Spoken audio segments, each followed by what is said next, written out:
Yes.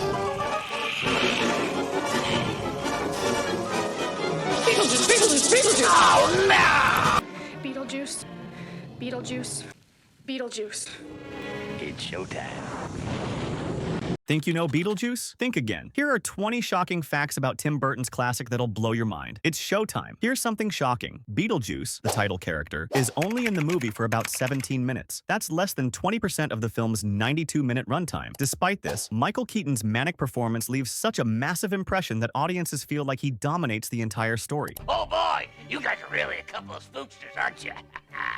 Now, let's turn on the juice. In fact, many viewers are surprised when they rewatch the film and realize how little he's actually in it. It's not about screen time, it's about impact. Beetlejuice's scenes are so outrageous, unpredictable, and funny that they overshadow nearly everything else. It's a reminder of how a powerhouse performance can steal an entire movie. Part of what makes Beetlejuice so chaotic is that Michael Keaton was encouraged to improvise most of his performance. Tim Burton gave him free rein to go wild, and Keaton made up voices, mannerisms, and even some of the most iconic lines on the spot. Your qualifications?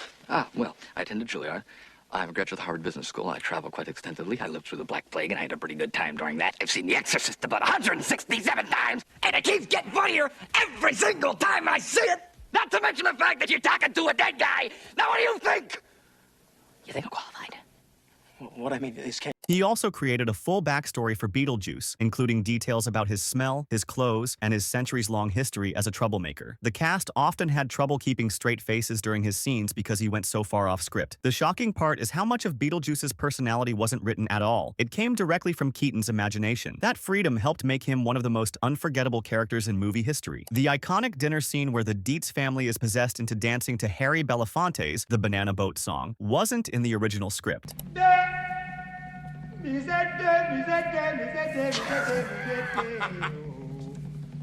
Daylight come and me want go. Tim Burton wanted something surreal and funny, but the studio was skeptical. They worried audiences wouldn't understand why a horror comedy would suddenly break into a full-on musical number. Burton insisted, and the scene became one of the film's highlights. The shocking part is that the actors didn't know exactly what was going to happen during rehearsal, so their laughter and confusion were genuine. The blend of horror and absurdity captured the spirit of the entire movie. Today, it's impossible to imagine Beetlejuice without that unforgettable Calypso possession sequence. One of Beetlejuice's most frightening moments is when he transforms into a giant snake to scare the Dietz family. But the original version of the scene was so terrifying that test audiences thought it didn't match the rest of the movie's tone. Beetlejuice looked far more monstrous and violent in early cuts, which risked pushing the film too close to horror. The shocking part is that the scene had to be reshot with a more cartoonish design, softening the scare factor. Even toned down, the snake sequence still creeps out plenty of viewers. It's a perfect example of how Burton balanced horror and comedy. Behind all the spooky mayhem, Beetlejuice sparked a real-life romance. Catherine O'Hara, who played Delia Dietz, met her future husband Bo Welch during filming. Welch was the production designer, responsible for creating the movie's surreal, twisted look from the weird sculptures to the bizarre afterlife waiting room. Sparks flew while working on set, and the two eventually married. They've been together ever since, proving that even a ghostly comedy can create something lasting and sweet. It's shocking to think that a film about death and chaos ended up producing one of Hollywood's most enduring love stories. The afterlife in Beetlejuice feels both hilarious and unsettling, especially the infamous waiting room filled with bizarre dead characters. What many fans don't know is that the look of this scene was inspired by German expressionist art, especially films like The Cabinet of Dr. Caligari. The crooked angles, bold colors, and surreal shapes were meant to make the afterlife feel cartoonish yet unnerving. Production designer Bo Welch said they wanted death to feel bureaucratic, like a DMV from hell. The shocking part is how effective the design was. It became one of the film's most iconic visuals. It showed Burton's talent for mixing humor with horror, turning the scariest idea into something absurdly funny. For a movie filled with elaborate sets, practical effects, and stop-motion animation, you'd expect Beetlejuice to have taken years to make. But Tim Burton shocked everyone by shooting the film in just 12 weeks. Working with a modest budget of $15 million, the crew had to get creative with every dollar, often using old-school tricks like miniatures and practical makeup instead of expensive special effects. This fast, scrappy production schedule forced everyone to be inventive, which actually added to the movie's strange, handmade charm. The shocking part is that a rushed production ended up creating a timeless classic. Sometimes, less money and less time forced filmmakers to make bold, creative choices that last forever. Michael Keaton's appearance as Beetlejuice Wildhair, Moldy Skin, rotting teeth is one of the most recognizable in film history. But it didn't come easy. The makeup process took hours each day, with artists applying prosthetics, paint, and wigs to transform Keaton into the undead trickster. The shocking part is how much of the look was improvised. Keaton requested moss in his hair, dark circles under his eyes, and green mold across his face to emphasize his decayed state. The result was equal parts horrifying and hilarious. Combined with his manic energy, the makeup helped create a character that felt both disgusting and magnetic. When Beetlejuice was first written, it wasn't the wacky dark comedy we know today. The original script by Michael McDowell leaned heavily into horror. Beetlejuice himself wasn't a mischievous trickster, but a murderous demon who tormented the living in gruesome ways. He was described as winged, reptilian, terrifying, and not funny. One draft even had him trying to assault Lydia. The Maitlands' car crash was also depicted with graphic detail when Tim Burton came on board. He pushed to make the story weirder, funnier, and more surreal. The shocking part? Without Burton's vision, Beetlejuice might have been remembered as a grotesque horror flick instead of the bizarre cult comedy classic it became. It's almost impossible to imagine anyone but Michael Keaton as Beetlejuice. But here's a jaw-dropper. Producer David Geffen wanted legendary entertainer Sammy Davis Jr. for the role. Davis was in his 60s at the time, and while he was an incredible singer and dancer, his style didn't exactly scream unhinged demon. Tim Burton disagreed and pushed hard for someone unpredictable and offbeat. Eventually, Burton convinced the studio to cast Michael Keaton, who brought chaotic energy, wild physicality, and manic improvisation. Babs.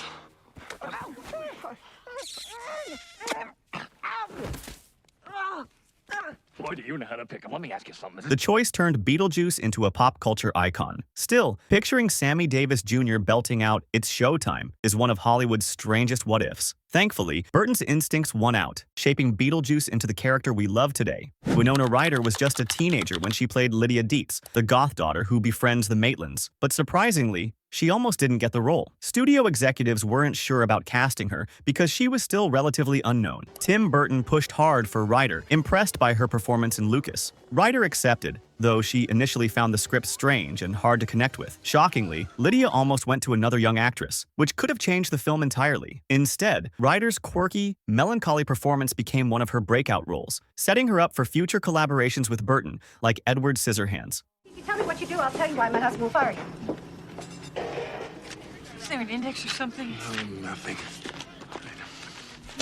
One of the creepiest and most memorable elements of Beetlejuice is the sandworm that stalks the Maitlands in the afterlife. While it looks like something out of a twisted cartoon, it was actually created using stop-motion animation, a painstaking, frame-by-frame technique that dates back to the early days of cinema. CGI wasn't available at the time, so the effects team combined miniatures, puppets, and stop-motion to bring the sandworm to life. The shocking part? The effect still holds up remarkably well decades later, proving that practical effects can sometimes outlast digital ones. The sandworm became so iconic, it even reappeared in the animated TV series and remains one of Burton's most bizarre and memorable monster designs. Not to mention, I hate sand almost as much as I hate sandworms.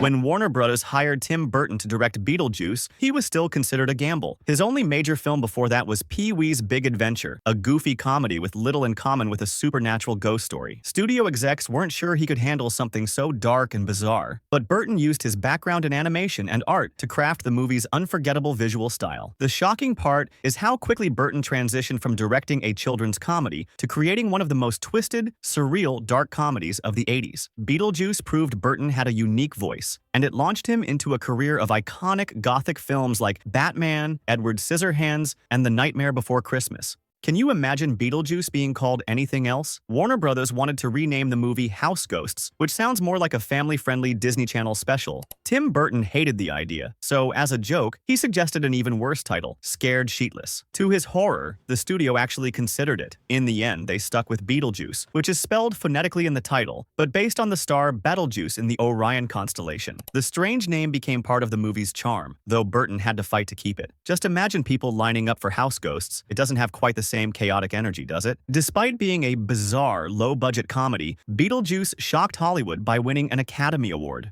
In Beetlejuice, this was Michael Keaton and his friend who used to have a swelled head, created by V. Neal, Steve Laporte, and Robert Short.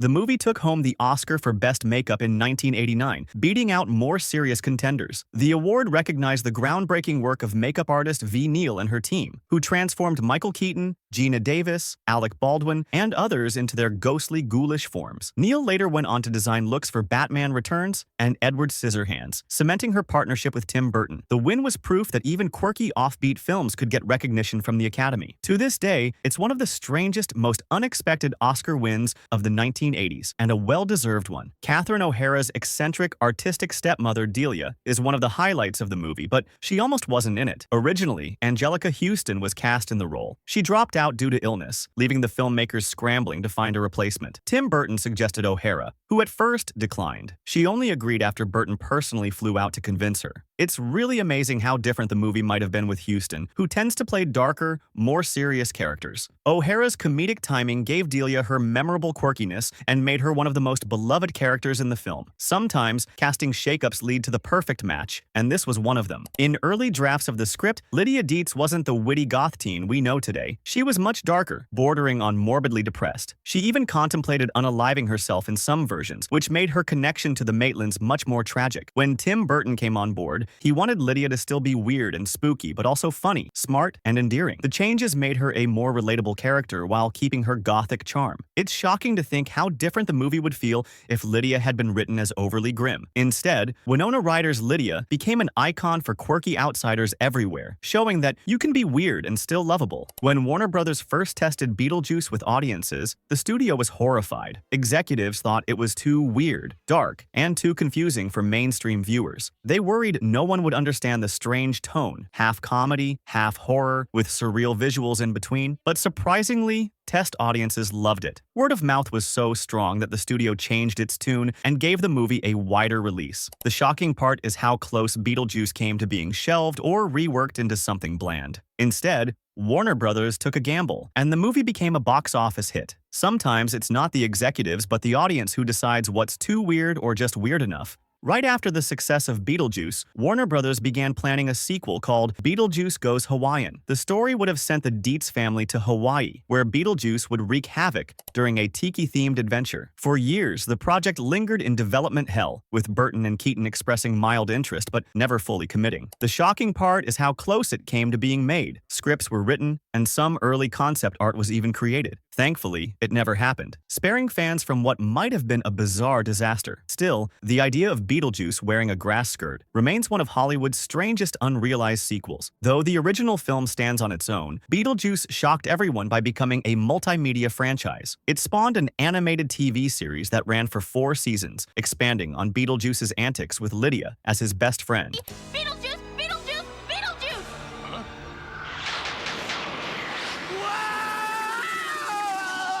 Whoa!